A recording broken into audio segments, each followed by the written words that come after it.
My name is Fred Wentorf. I'm an engineering professor here at Grace College. I'm excited to be running some engineering camps here this summer to get a new generation excited about engineering, show them what fun they can have and what engineering really is.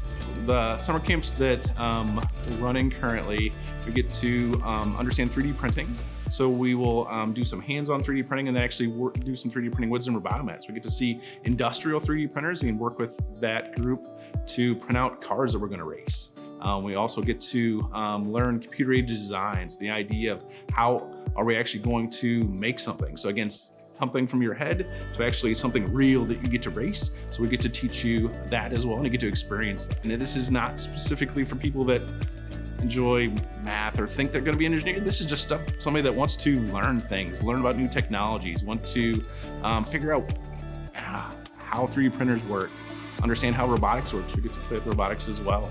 But this could be from anybody that really excited about engineering to people that just want to learn new skills. To me as an engineer, what I get to do is to journey to explore how the world works and then try to use what I've learned to make the world a better place.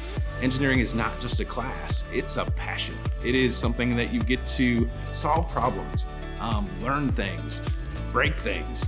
Doing all those things is awesome, and I just want to get the younger generations excited about engineering.